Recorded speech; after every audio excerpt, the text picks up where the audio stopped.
नमस्कार, स्वागत है आपका आपके अपने चैनल उज्जवल जीके में और मैं हूँ सीमा शर्मा। आज हम पढ़ेंगे पाषाण काल, जिसको कि प्रागैतिहासिक काल भी कहा जाता है। तो चलिए पढ़ना शुरू करते हैं। प्रागैतिहासिक काल अथवा पाषाण काल। देखिए, प्रागैतिहासिक काल की बात करें तो जिस समय जो लिखित विवरण हैं वो उपलब्ध नहीं थे, उस समय को क्या कहा जाता है? प्रागैतिहासिक काल कहा जाता है, जब लिखित विवरण उपलब्ध नहीं था। अगर हम बात करें आदैतिहासिक काल की, तो उस समय लिखित साक्ष्य तो उपलब्ध थे लेकिन पढ़े नहीं गए थे। ठीक है, आदैतिहासिक काल में क्या था? लिखित साक्ष्य उपलब्ध थे लेकिन पढ़े नहीं गए, जैसे कि सिंधु घाटी सभ्यता। ऐतिहासिक काल की बात करें तो वो समय जब लिखित विवरण उपलब्ध हैं, क्या कहलाता है? ऐतिहासिक काल या इतिहास कहलाता है। प्रागैतिहासिक काल जो है या पाषाण काल जो है, इसको 3 भागों में या 3 कालों में विभाजित किया गया है। पूरा पाषाण काल, मध्य पाषाण काल और नव पाषाण काल। तो 3 भागों में बांटा गया है या 3 कालों में बांटा गया है पूरा पाषाण काल, जिसका टाइम पीरियड 20 लाख से 10,000 ईसा पूर्व के लगभग है। मध्य पाषाण काल की बात करें तो 10,000 से 8,000 ईसा पूर्व के समय के काल को मध्य पाषाण काल कहा जाता है। अगर हम नव पाषाण काल की बात करें तो 8,000 ईसा पूर्व से लेकर जो 4,000 ईसा पूर्व का काल है वो नव पाषाण कहलाता है। लेकिन कई जगह पर जो है वो 1,000 ईसा पूर्व तक भी जो कार्यकाल है, जो काल है वो क्या कहलाता है? नवपाषाण काल कहलाता है। तो इसकी जो डेट है वो 8,000 ईसा पूर्व से जो है पूरी निश्चित नहीं है। ठीक है, आगे तक 1,000 तक भी है और कई जगह 4,000 ईसा पूर्व तक भी नवपाषाण काल था। चलिए पूरा पाषाण की बात करेंगे। पूरा पाषाण काल की तो देखिए, इसका समय था 20 लाख साल पहले से लेकर 10,000 ईसा पूर्व तक। ठीक है, और इस समय क्या था कि मानव का जो जीवन है वो पूर्णतः कैसा था? प्राकृतिक था। पूरा पाषाण काल की बात करें तो मानव का जीवन कैसा था? पूर्णतः प्राकृतिक था। शिकार पर जो है उसका भोजन निर्भर था और वो क्या था? खाद्य संग्राहक था। कौन? मानव जो था वो खाद्य संग्राहक था। किस टाइम पीरियड में? पूरा पाषाण काल में। इस समय मनुष्य को पशुपालन और कृषि का ज्ञान नहीं था। ठीक है, तो वो क्या था? खाद्य संग्राहक था। पशुपालन और कृषि का ज्ञान नहीं था। गुफा में रहता था। पानी के स्रोत जैसे कि नदी है, तालाब आदि के नज़दीक रहना जो है उसको पसंद था। इस समय की बात करें तो पूरा पाषाण काल में कच्चा मांस खाता था, खाद्य पदार्थों का सेवन करता था। आगे चलकर आग का इस्तेमाल करना उसने शुरू कर दिया था। दक्षिण भारत के कुरनूल की जो गुफा है वो इस युग के राख के अवशेष प्राप्त हुए हैं, जिससे हमें पता लगता है कि जो है आग का आविष्कार इसने कर लिया था पूरा पाषाण काल में। ठीक है, तो कहाँ से जानकारी प्राप्त होती है? दक्षिण भारत के कुरनूल की जो गुफा है वहाँ पर राख के अवशेष प्राप्त हुए हैं। इस समय के दौरान मनुष्य ने मुख्य रूप से बिना पॉलिश किए हुए और उभरे हुए खुरदरे पत्थरों का इस्तेमाल किया, जैसे कि कुल्हाड़ी, खंडक, हस्त कुठार। तो ये जो थी, देखिए इस समय कच्चा मांस और खाद्य पदार्थों का सेवन करता था। आग की जानकारी हर जगह जो है वो उपलब्ध नहीं थी, यानी कि उसको जानकारी नहीं थी। लेकिन दक्षिण बाद में जो है आगे चलकर पूरा पाषाण के अंत तक जो है आग की जानकारी उसे प्राप्त हो गई थी। आग का इस्तेमाल भी उसने शुरू कर दिया था। देखिए, मनुष्य जो है उसने कुल्हाड़ी, खंडक और हस्त कुठार का जो है इस समय उपयोग करना शुरू कर दिया था। और जो पत्थर थे वो कैसे थे? वो खुरदरे पत्थर थे। ठीक है, इस काल में जो हथियार इस्तेमाल किए जाते थे काफ़ी बड़े होते थे और ज़्यादा नुकीले नहीं होते थे। कैसे होते थे हथियार? काफ़ी बड़े होते थे, ज़्यादा नुकीले नहीं थे, खुरदरे थे। 1863 की बात करें तो रॉबर्ट जो ब्रूसफुट है उसने मद्रास के पास पलवरम नामक स्थान से पहला हैंड एक्स यानी कि हाथ की जो कुल्हाड़ी है वो प्राप्त की थी। कहाँ से? 1863 में रॉबर्ट ब्रूसफुट ने मद्रास के पास पलवरम नाम के स्थान से पहला हैंड एक्स प्राप्त किया था। भारतीय पुरातत्व सर्वेक्षण के पहले जो महानिदेशक थे वो कौन थे? Alexander Cunningham. और इनको क्या कहा जाता है? इनको भारतीय पुरातत्व का जनक भी कहा जाता है। ठीक है, अलेक्जेंडर जो कनिंघम थे वो एक ब्रिटिश इंजीनियर थे, जिन्हें बाद में भारत के इतिहास और जो पुरातत्व है उसके जो है विषय में रुचि उन्होंने ली थी। और बात करें उनकी तो भारतीय पुरातत्व सर्वेक्षण एक जो है भारतीय सरकारी एजेंसी है, इसकी स्थापना किसने की थी? अलेक्जेंडर कनिंघम ने की थी 1861 में। ठीक है, तो कौन थे भारतीय पुरातत्व सर्वेक्षण के पहले महानिदेशक? अलेक्जेंडर कनिंघम, जिनको क्या कहा जाता है? भारतीय पुरातत्व का जनक। ये क्या थे? एक ब्रिटिश इंजीनियर थे। इन्हें भारत के इतिहास और पुरातत्व में रुचि थी। भारतीय पुरातत्व सर्वेक्षण विभाग की स्थापना 1861 में किसने की थी? अलेक्जेंडर कनिंघम ने की थी। अब बात करेंगे पुरापाषाण काल की। तो देखिए पुरापाषाण काल के 3 भाग हैं। ठीक है, एक तो है निम्न पुरापाषाण काल, एक है मध्य पुरापाषाण काल और एक है उच्च पुरापाषाण काल। ठीक है, तो देखिए निम्न पुरापाषाण काल की बात करें, काल जो है वो 20 लाख ईसा पूर्व से शुरू हो जाता है और इसका टाइम पीरियड है 50,000 ईसा पूर्व तक का। किसका? पुरापाषाण काल के जो पहला भाग है निम्न पुरापाषाण काल, उसका टाइम पीरियड है 20 लाख ईसा पूर्व से 50,000 ईसा पूर्व तक। इसमें मानव जो है वो समूह बनाकर शिकार करके भोजन का संग्रह करता था। मानव जो है वो आग का आविष्कार कर चुका था। ठीक है, प्रमुख स्थल जो मिले हैं निम्न पुरापाषाण काल के, परीक्षाओं में पूछे जाते हैं निम्न पुरापाषाण काल के प्रमुख स्थल कौन से हैं? तो देखिए कश्मीर, राजस्थान का थार, यूपी का मिर्ज़ापुर में स्थित बेलन घाटी, भीमबेटका की गुफाएं, नर्मदा घाटी जो कि एमपी में है, सोहन नदी घाटी, कर्नाटक और आंध्र प्रदेश। ठीक है, तो देखिए भीमबेटका की गुफाएं भी कहाँ पर हैं? एमपी में है। नर्मदा घाटी एमपी में है। यूपी का मिर्ज़ापुर में स्थित जो बेलन घाटी है, कश्मीर, राजस्थान का थार, कर्नाटक और आंध्र प्रदेश, ये प्रमुख स्थल है निम्न पुरापाषाण काल के। ठीक है, अगर हम बात करें मुख्य औजारों की, तो क्वार्ट्जाइट पत्थर की जो बनी कुल्हाड़ियाँ हैं या हाथ की कुल्हाड़ी है या हाथ के जो कुठार हैं, गंडासा है जिसको कि खंडक भी कहा जाता है, ये प्राप्त हुए हैं। ठीक है, इस गंडासा को चॉपर भी कहा जाता है। इंग्लिश में आप चॉपर नाम सुनेंगे, हैंडक्स सुनेंगे, तो ये क्या है? हैंडक्स तो हस्त कुठार या हाथ की कुल्हाड़ी हो गई और गंडासा या खंडक जो है वो चॉपर कहलाता है। मध्य पुरापाषाण की बात करें तो इसका काल जो है निम्न पुरापाषाण के जस्ट बाद में था। 50,000 ईसा पूर्व से लेकर 40,000 ईसा पूर्व तक का टाइम पीरियड जो था वो किसका था? मध्य पुरापाषाण काल का था। इस काल को फलक संस्कृति भी कहते हैं, तो याद रखिएगा, बहुत इंपॉर्टेंट है। फलक संस्कृति किसे कहते हैं? मध्य पुरापाषाण काल को। देखिए आग का प्रयोग व्यापक रूप से किया जाने लगा। देखिए अगर पूछे कि व्यापक रूप से कब आग का प्रयोग किया गया, तो वो किया गया था मध्य पुरापाषाण काल में। अगर पूछे कि आग की जानकारी कब प्राप्त हो गई थी, तो वो हुई थी निम्न पुरापाषाण काल में, लेकिन हर जगह इसका इस्तेमाल नहीं किया जाता था निम्न पुरापाषाण काल में। ठीक है, इस काल में पत्थर के गोले से वस्तुओं का निर्माण होने लगा था। किस काल में? मध्य पाषाण काल में, मध्य पुरापाषाण काल में। ठीक है, तो पत्थर के गोले से वस्तुओं का निर्माण होने लग गया था। प्रमुख स्थलों की बात करें मध्य पुरापाषाण काल की, तो मध्य प्रदेश की जो नर्मदा घाटी है, राजस्थान का डीडवाना है, महाराष्ट्र का नेवासा है, यूपी का मिर्ज़ापुर है, पश्चिम बंगाल का बाकुंडा और पुरलिया, ये स्थान मध्य पुरापाषाण काल के हैं। नर्मदा घाटी, डीडवाना, नेवासा, मिर्ज़ापुर और बाकुंडा पुरलिया। मुख्य औजार जो मध्य पुरापाषाण काल में मिले हैं वो है पत्थर की पपड़ियों के बने फलक, छेदनी और खुरचनी, ये प्रमुख हथियार थे। हथियारों की बात करें तो इसमें क्वार्ट्जाइट के अतिरिक्त जैस्पर और चर्ट पत्थरों का प्रयोग होने लगा था। ठीक है, क्वार्ट्जाइट के अलावा किसका यूज हो रहा था? जैस्पर का और चर्ट पत्थरों का। किस काल में? मध्य पुरापाषाण काल में।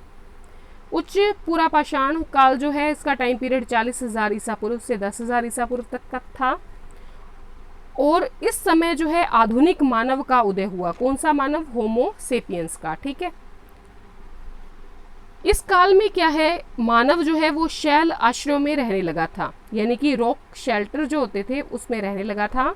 मानव चित्रकारी और नक्काशी करना जान गया था। क्या जान गया था? चित्रकारी और नक्काशी करना जान गया। और इस काल की चित्रकारी के जो साक्ष्य मिलते हैं वो भीमबेटका की गुफाओं से प्राप्त हुए हैं।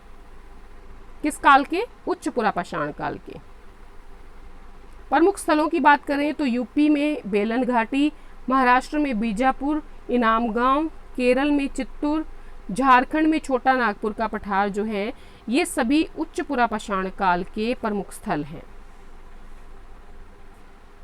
प्रमुख औजारों की बात करें तो हड्डियों से बने जो औजार हैं, फलक है, तक्षणी है, शल्क है, ये प्रमुख औजार थे। देखिए निम्न पुरापाषाण काल की बात करें तो उस समय तो क्या था कि क्वार्टजाइट के पत्थरों से बनी होती थी कुल्हाड़ियाँ, या जिसको आप हैंड एक्स कह देते हैं, चॉपर कह देते हैं, गंडासे को, ठीक है। तो ये तो थे निम्न पुरापाषाण के।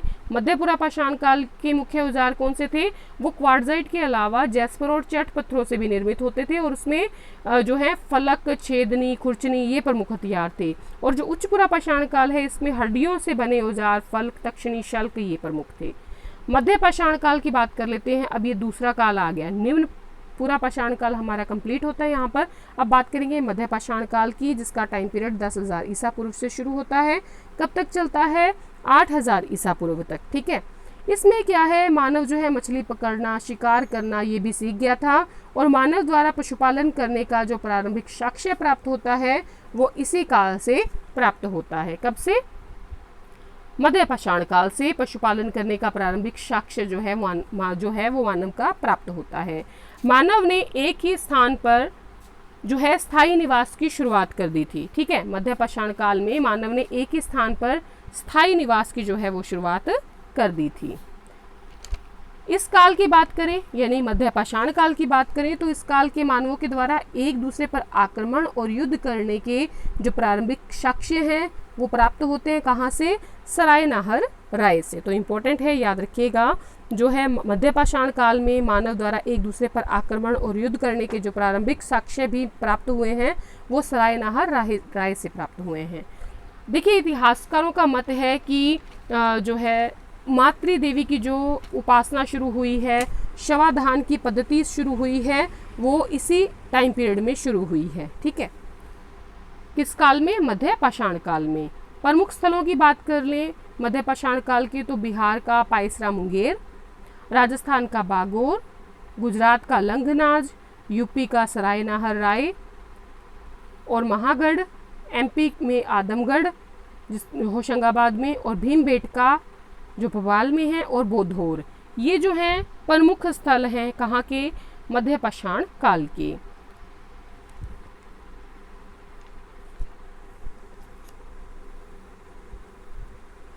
मुख्य औजारों की बात करें तो सबसे पहले तीर कमान का आविष्कार जो है किस काल में हुआ है? मध्य पाषाण काल में हुआ है। इस काल के हथियार पत्थर और हथियारों के बने थे, लेकिन पूरा पाषाण काल की तुलना में बहुत छोटे थे। तो इसकी खास विशेषता है कि मध्य पाषाण काल जो है उस समय जो हथियार होते थे वो छोटे होते थे, बहुत छोटे होते थे, पत्थर हड्डियों के बने थे, और इसीलिए इसको क्या कहा जाता था? माइक्रोलिथ कहा जाता था, यानी लघु पाषाण कहा जाता था। हथियारों में जो लकड़ियां हैं और हड्डियों के हत्थे लगे जो हंसिए और आरी हैं, ये हथियार मिले हैं। किस टाइम पीरियड में? मध्य पाषाण काल में। बात करेंगे नवपाषाण काल की, तो नवपाषाण काल विश्व के लिए 9000 ईसा पूर्व से शुरू होता है, जबकि भारत के लिए 8000 ईसा पूर्व से 2500 ईसा पूर्व तक माना जाता है, ठीक है। कई जगह 1000 ईसा पूर्व तक भी है, 4000 ईसा पूर्व तक भी माना गया है, लेकिन मोटा मोटा देखें तो भारत के लिए 2500 ईसा पूर्व तक का टाइम पीरियड नवपाषाण काल का टाइम पीरियड है, ठीक है। इस समय कृषि कार्य का आरंभ हो गया था, पत्थरों को घिसकर औजार बनाए जाने लगे, हथियार बनाए जाने लगे, पशुपालन भी शुरू हो गया, और पत्थर की कुल्हाड़ियों का प्रयोग भी किया जाने लगा, ठीक है। इस काल में मिट्टी के बर्तनों का प्रयोग भी शुरू हो गया था। किस काल में? नवपाषाण काल में।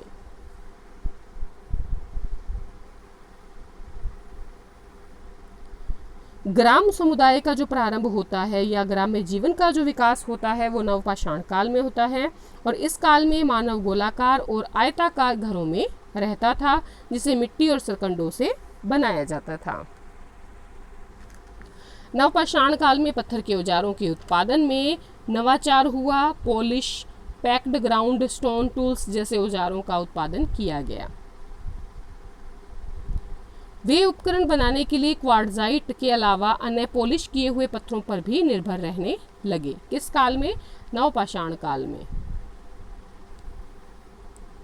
सेल्ट का उपयोग विशेष रूप से जमीन और पॉलिश किए गए हैंडएक्स के लिए महत्वपूर्ण था, हाथ की कुल्हाड़ी के लिए। बलूचिस्तान के मेहरगढ़ से इस काल की कृषि का प्राचीनतम साक्ष्य जो है वो प्राप्त होता है। बलूचिस्तान के मेहरगढ़ से नवपाषाण काल की कृषि का प्राचीनतम साक्ष्य प्राप्त होता है। मेहरगढ़ से जौ, गेहूं, खजूर, कपास की फसलों के साक्ष्य प्राप्त हुए हैं। यहाँ के लोग मिट्टी और कच्ची ईंटों से बने आयताकार घरों में रहा करते थे। जो मानव द्वारा सबसे पहला बोया गया या प्रयुक्त जो अनाज था वो जौ था। ठीक है। यूपी के कोल्डी हवा से 6000 ईसा पूर्व के चावल उत्पादन के प्राचीनतम साक्ष्य प्राप्त हुए हैं, तो ये भी इम्पोर्टेंट है, याद रखिएगा। कश्मीर के बुर्जहोम से गर्तावास यानी कि गड्ढे रूपी घर, हड्डी के औजार मिले हैं। साथ ही कब्रों में मालिक के शवों के साथ उनके पालतू जो कुत्ते हैं वो भी दफनाए गए हैं। और सर्वप्रथम नवपाषाण काल में ही कुत्तों को पालतू बनाया गया था।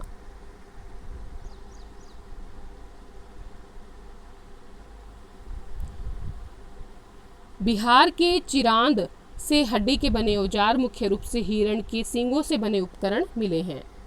कुंभकारी सबसे पहले नवपाषाण काल में मिलती है। बर्तनों में पॉलिशदार जो काला मृद भांड है, दूसर मृद भांड है, चटाई की छाप वाले मृद भांड हैं, वो प्रमुख रूप से मिलते हैं। ठीक है। कर्नाटक के पिकली हल से राख के ढेर और निवास स्थान मिले हैं नवपाषाण काल में। ठीक है। नवपाषाण काल के और यहाँ के निवासी जो हैं पशुपालन करते थे।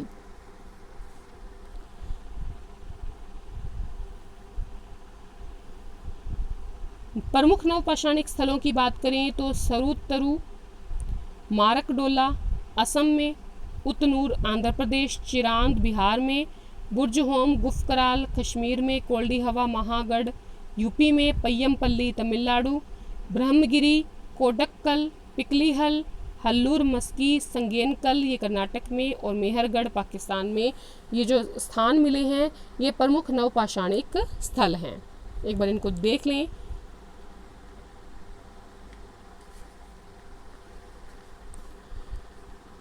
देखिए मेहरगढ़ की बात करें जो आधुनिक पाकिस्तान में है, यहाँ से गेहूं, जौ, भेड़, बकरी, मवेशी की हड्डियाँ प्राप्त हुई हैं। ठीक है। तो मवेशियों की हड्डियाँ प्राप्त हुई हैं मेहरगढ़ से। गेहूं जौ के प्राचीनतम साक्ष्य प्राप्त हुए हैं मेहरगढ़ से। गेहूं और जौ के, भेड़, बकरी और मवेशियों की हड्डियाँ प्राप्त हुई हैं मेहरगढ़ से। उसके अलावा कोल्डी हवा जो कि यूपी में है, वहाँ से चावल के साक्ष्य प्राप्त हुए हैं और जानवरों की हड्डियों के टुकड़े मिले हैं। महागढ़ा यूपी की बात करें तो यहाँ से चावल, मवेशी के मिट्टी पर खुरों के निशान है वो प्राप्त हुए हैं। कहाँ से? महागढ़ा से। आगे बात करें गुफकराल की तो ये यहाँ पर गेहूं और दलहन के साक्ष्य मिले हैं। आधुनिक कश्मीर में है गुफकराल। बुर्जहोम ये भी कश्मीर में है। यहाँ से मवेशियों की, कुत्ते की, भेड़, बकरी, भैंस की हड्डियाँ मिली हैं और गेहूं और दलहन के साक्ष्य मिले हैं। चिरांद की बात करें तो यहाँ से भैंस और बैल की तो हड्डियाँ मिली हैं और गेहूं, हरे चने और जौ जो हैं इनके साक्ष्य मिले हैं। हल्लूर की बात करें तो ये आधुनिक आंध्र प्रदेश में पड़ता है। यहाँ पर भेड़, बकरी, सूअर की हड्डियों के साक्ष्य मिले हैं। ज्वार बाजरा के साक्ष्य मिले हैं। पय्यमपल्ली जो आंध्र प्रदेश में है, यहाँ पर मवेशियों की, भेड़ और सूअर की जो है हड्डियों के अवशेष मिले हैं। काला चना, ज्वार बाजरा जो है इसके अवशेष मिले हैं। ताम्रपाषाण युग की बात करेंगे अब हम। ये तो हो गया हमारा नवपाषाण काल। अब हम बात करेंगे ताम्रपाषाण युग की। तो देखिए ताम्रपाषाण युग के जो उपकरण थे वो औजार, हड्डियों के निर्माण में पत्थरों का तो यूज़ होता ही था, साथ में तांबे का भी यूज़ किया जाने लगा। नवपाषाण के अंत में धातु का प्रयोग बढ़ा और सबसे पहले तांबे का प्रयोग शुरू हुआ। ताम्रपाषाण की बात करें तो इस समय हड़प्पा की कांस्यकालीन संस्कृति से पहले की है। ताम्रपाषाण युग जो है वो हड़प्पा की कांस्यकालीन संस्कृति से पहले की है, लेकिन अगर भारत में बात करें तो हड़प्पा की कांस्य संस्कृति पहले आती है और बाकी जो है ताम्रपाषाण युग की संस्कृतियाँ बाद में आती हैं। ये लोग भेड़ बकरी, गाय सुअर पालते थे, हिरण का शिकार करते थे, ऊंट से परिचित थे, घोड़े से भी संभवतः जो है वो परिचित नहीं थे। पक्की ईंटों का प्रयोग नहीं करते थे, पशुपालन कृषि करते थे। किस समय के लोग? ताम्रपाषाण युग के। अनाज में गेहूं चावल के अलावा बाजरा, मसूर, उड़द, मूंग, दलहन फसलों को भी उगाते थे।